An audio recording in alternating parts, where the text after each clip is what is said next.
First computer that I really, really used a lot was an IBM PC with floppy disk drive, no hard drive, green screen, which ages me. But my first love as a computer was a 1984 Mac Classic.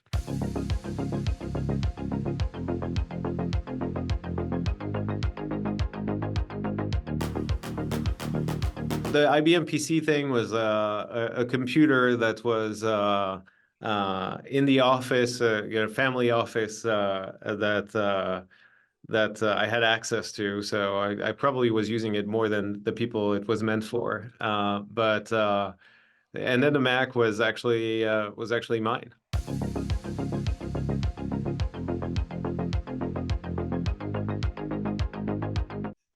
I think it was a new version. It was a version of Mac that had like the grayscale monitors, like, and it was like 16 shades of gray instead of just two or something like that. And all of the visual stuff was there's like a version. It was not Mac Paint. It was like another.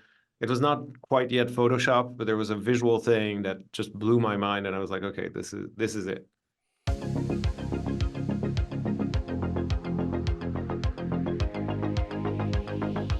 So the first video game was definitely Pong, and then, a bunch of others, but Pong was definitely the first. My first console was an Atari controller that was the console itself, that you could plug into a TV to play all kinds of different games.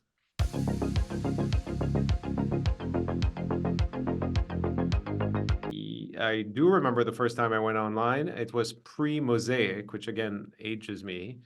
So it was probably either 1991 or 1992. And so it was Telnet, and it was with an acoustic coupler, yeah, it was that. It's like that. It was an acoustic coupler, I think. And it was like, then I had a 300 baud modem, and then graduated. I always remember because I was in Europe at the time, and I was ordering modems from US Robotics that would arrive a month later in Switzerland, where I had to do all kinds of things to make them work there because it wasn't exactly the right standard. Was Minitel in Switzerland or not? That was only French. So Minitel was in France, but I remember like I was in France actually at the age of the Minitel, and I remember that very, very well.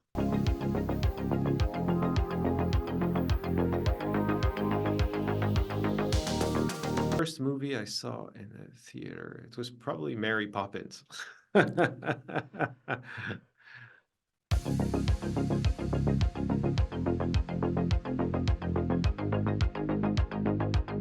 First album was probably ABBA or something like that, or Prince, one of the two.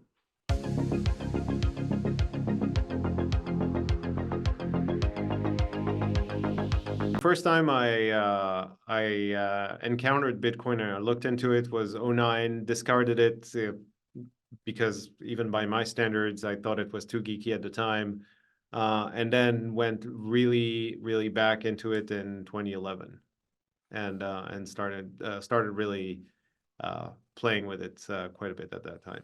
It was this magical experience of sending and receiving money with no intermediary whatsoever in digital form. So it really felt like actually cash in digital form exchanging hands for the very first time ever in my case, in a reliable, predictable way, and it just blew my mind.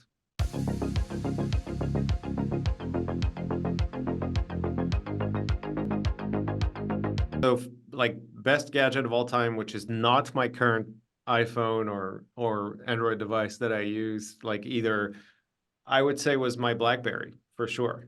Like that wheel on the side and like, forever battery life kind of thing was just great.